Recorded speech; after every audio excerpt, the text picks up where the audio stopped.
If you organize your mind to a certain level of organization, it in turn organizes the whole system. Your body, your emotion, your energies, everything gets organized in that direction. Once all these four dimensions of you, your physical body, your mind, your emotion and the fundamental life energies are organized in one direction, once you're like this, anything that you wish happens without even lifting a little finger actually.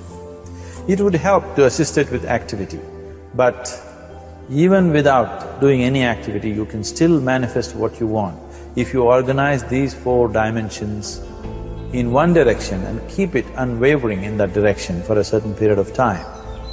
Right now the problem with your mind is, every moment it is changing its direction. It is like you want to travel somewhere and every 2 steps if you keep changing your direction, the question of you reaching the destination is very remote unless it happens by chance.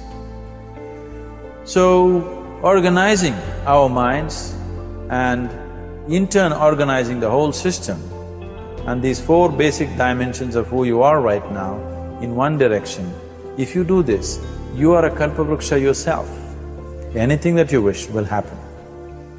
But right now, if you look at your lives, everything that you have wished for till now, if it happens, you have finished.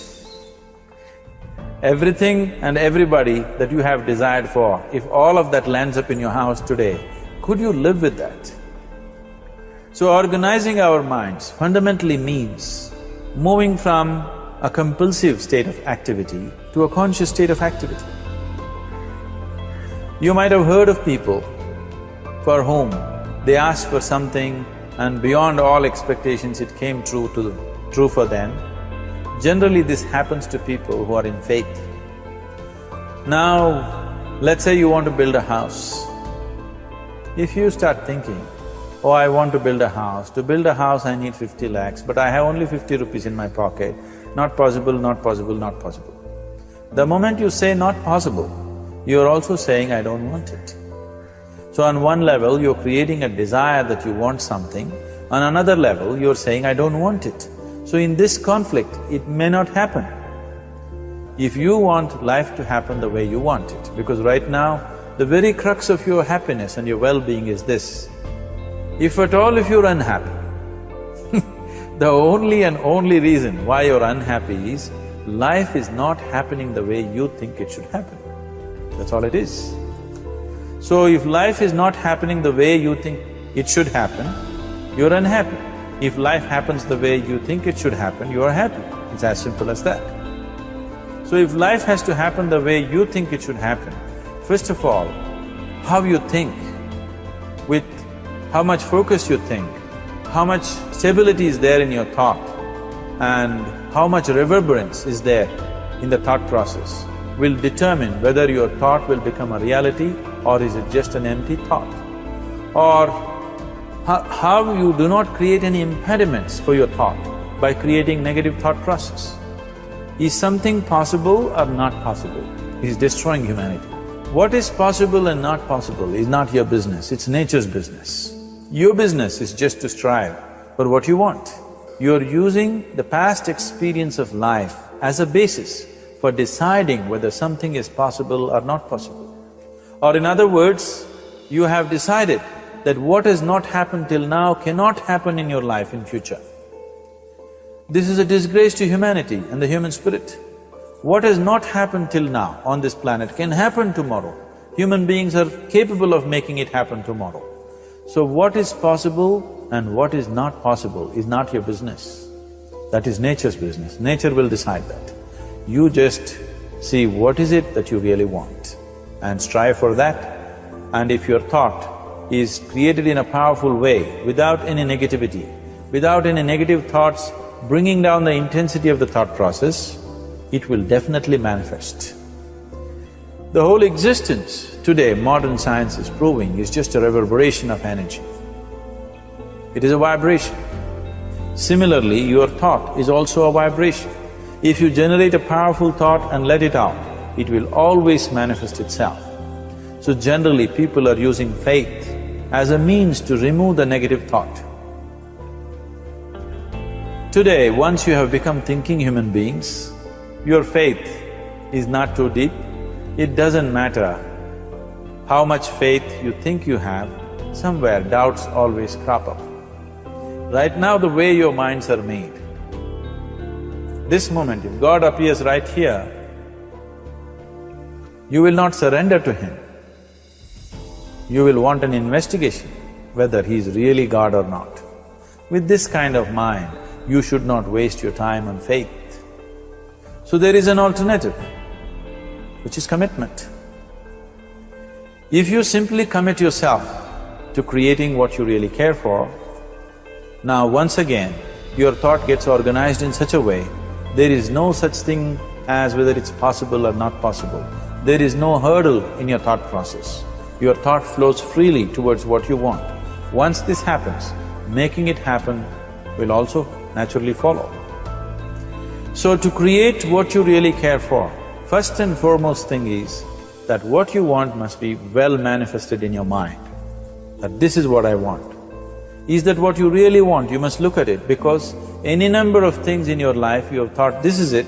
The moment you reach there, you realize that's not it, it's the next one and the next one and the next one. So what is it that one really wants is one thing. First of all, we must explore. Once that is clear and we are committed to creating it, now there is a continuous process of thought in that direction.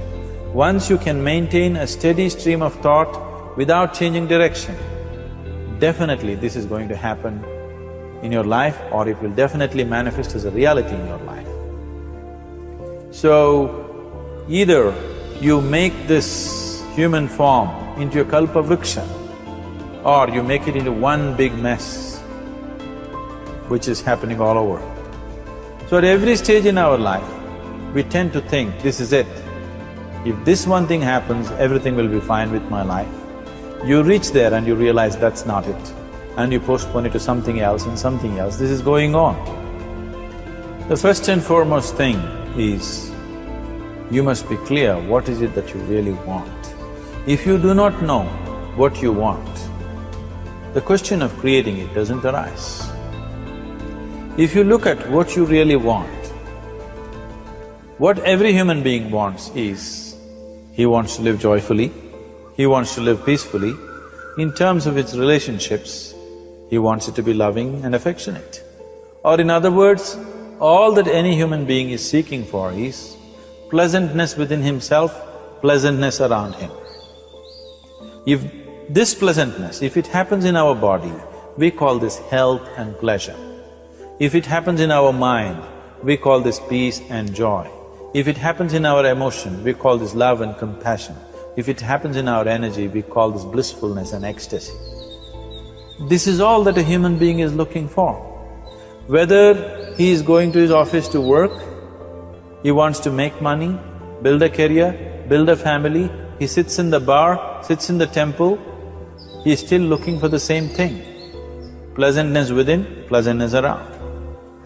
If this is what we want to create, I think it's time we addressed it directly and commit ourselves to creating it. So you want to create yourself as a peaceful human being, joyful human being, loving human being, a pleasant human being on all levels.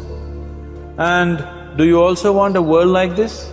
A peaceful world, a loving world, a joyful world? No, I want greenery, I want food. When we say a joyful world, that means everything that you want has happened. So this is all that you're looking for. So all that you need to do is commit yourself to creating it, to create a peaceful, joyful and loving world, both for yourself and everybody around you.